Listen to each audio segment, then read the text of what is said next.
y'all, what's up? I'm Faith. Welcome back to my channel. If you're new here, welcome. I am a full-time stay-at-home mom, part-time bookseller, all-the-time reader, living and working in Eastern North Carolina. And today we're going to do a Friday Reads video. So today is Friday, February 19th, and I'm actually recording this on Friday, and hopefully it'll be up tonight. We will see.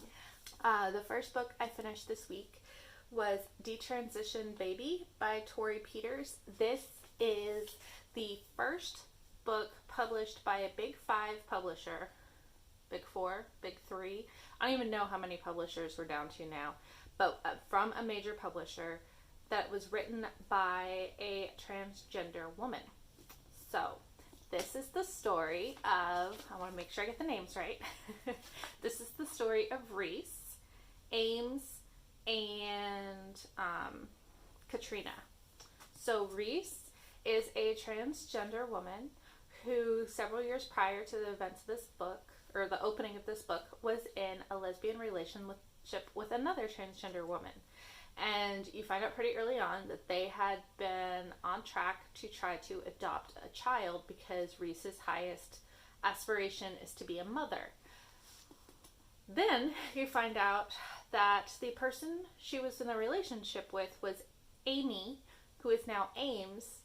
Ames was a transgender woman who has detransitioned for very specific reasons you find out later in the book as a response to some events that happened in his life. I'm using he pronouns because in the present day of the book, Ames uses he pronouns. And then Katrina is Ames's boss at the ad agency where he works, who he's been having an affair with and just told him that she is pregnant. And so now he has to tell her that he thought he was sterile because he was living as a woman for 6-ish years. 9 years? 6 years? A long time. Long enough that he thought he was sterile. So, all that comes out, and somehow Ames convinces Reese and Katrina that for him to be a suitable father, he needs to raise their child in a queer family dynamic. And so he wants to raise the child with Katrina and Reese. So the book revolves around what makes a family, who's allowed to be parts of family, motherhood, gender. You find out the events of both Ames and Reese's past, and the events of their relationship, and why the relationship ended, and why Ames detransitioned, and it's just so awesome. It is an insanely good book. I'm so grateful to Roxane Gay for putting this on her book club list, because otherwise I don't know if I would have picked it up. It had not come across my radar until she put it on her list, and then suddenly I saw it everywhere. And it is just so good. And it's very gossipy. All the reviews are talking about how it's super gossipy, and it is, because they live in New York City, and they live in one of them lives in Williamsburg, and it's got Sex and the City vibes and Girls vibes and Friends vibes. There's direct references to all of those things. It's a beautiful book. And Tori Peters has already said that she wrote the pilot for a TV adaptation, and so that'll be super fun. So yeah, Detransition Baby by Tori Peters probably is going to be in my top 10 of the year. I also listened mostly to the audiobook of You Should See Me in a Crown by Leah Johnson. This was, we did an event that involved Leah Johnson last summer, around the time the book came out, through our store. And then, so I've had it for a while, and then Reading Women podcast, their theme this month was Black Joy, and this was one of the picks, and I was like, well, I should definitely read it then. And then I was like, oh, here's the audiobook. Perfect. This is the story of Liz. She is a young Black girl living in Indiana. She is a senior in high school, and when the book opens, she has found out that she did not get the scholarship she was going for. She and her brother live with their grandparents because their mother died from sickle cell anemia, and now her brother has it, And so she's very close with her brother and close with her family, and she does not want them to know that she did not get the scholarship because she knows that they would sell the house, and she doesn't want them to sell their house to fund her education. So she decides to try to be prom queen as a way to get scholarship money to go to college.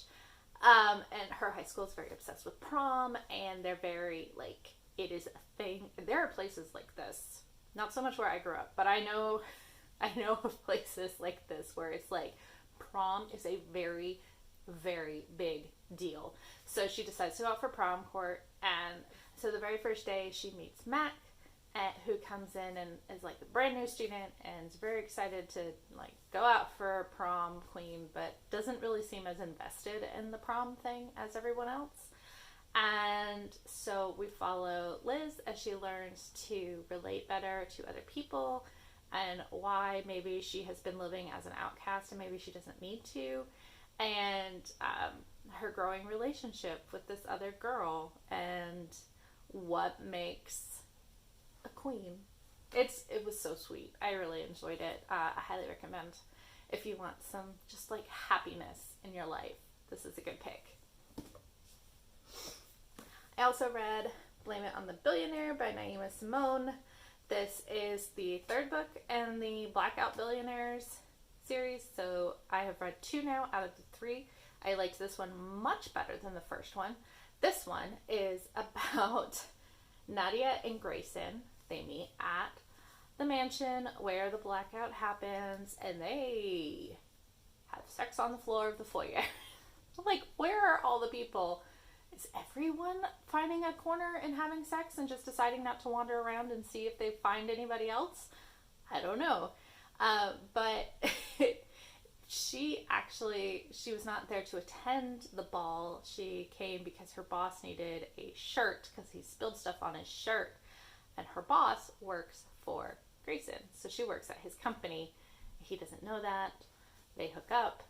And then the next day, or the next work day, he runs into her in the lobby. And she's like, seriously, I thought I'd never see you again because we never see each other. I didn't think you'd even know who I was.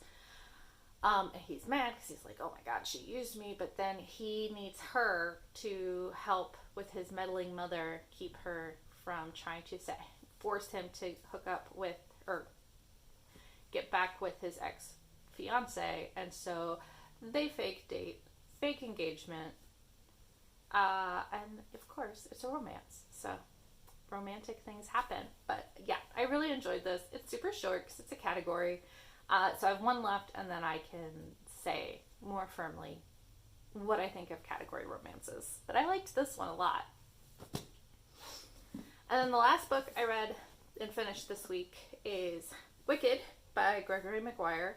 This was a reread for me. It's the first time I've read it since, probably 2006, because that's when this coupon that I found in here that I had been using as a bookmark expired. So the last time I read this, I was in high school. And I really loved it then. This came out in 1995. I probably read it around 2006. So 10 years after it had come out, right after they made it into a musical, but I didn't really know anything about the musical. And this was one of those like paradigm shifting reads for me when I was like, oh, dark fantasy can be a thing. This isn't like super dark, but it's just, it was altering in what I could read for me. Is, if you don't know, Gregory Maguire's reimagining of the life of the Wicked Witch of the West from The Wizard of Oz, from her childhood through the events of her death. And it is a series. There are 4 books in total. I have read the first 2. I own the other ones, but I haven't gotten to them yet. But yeah, this was our fantasy book club pick this month, and I didn't remember book club was on Thursday until Wednesday in the shower, and I was like, oh. So I decided I would just read as much as I could, and I sat down at like 8 o'clock at night, and I read 200 pages in one go, and I was like, oh, I really do still like this book. And then I read the other, mostly skimmed the rest of it the next morning before book club. But I really enjoy it. I still feel like I've read several of his books. This is the strongest I have read. This is the most interesting for me. The rest of the books take place after the events of this one, and I think are influenced by the other Oz books. But Oz is very weird, and so this is very weird, and it just gets all very weird, and it's hard to keep it all in my brain. So those are all the books that I read this week. I have started 3, because why read 1 when you can read 3? I started the audiobook for Princess Florinda and the Forty Flight Tower by Tamsin Muir. I was going to read the print, and then found out that the audio was narrated by the same narrator as did Gideon the Ninth and Hero the Ninth. And that narrator is just spectacular, so I have started this one. I also have 2 arcs on the go, and you'll see why I have 2 in a sec. I started Son of the Storm by Sui Davies Okunbowa. This book is epic fantasy, partially inspired by Nigerian history, I believe. I'm not far enough in to know for sure, but he talks about in his little author letter at the front that he was, this was answering some questions he had when learning the history of his parents' homeland. So I'm reading this one, but this is kind of a hefty lift. So the other day I was not feeling like epic fantasy. Yesterday, I was not feeling like epic fantasy during quiet time, so I started Tokyo Ever After by Emiko Jean.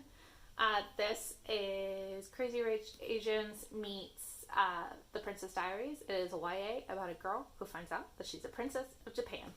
And like, you find that out within the first 2 chapters. I just started it and I'm already there.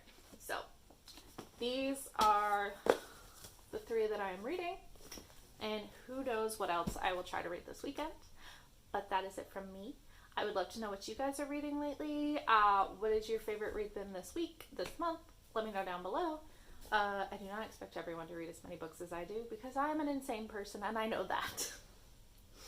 But I will talk to y'all later. I hope you have a lovely weekend. I hope you have heat and running water and good things this weekend. But I will talk to y'all later. Like, comment, subscribe. Bye, y'all.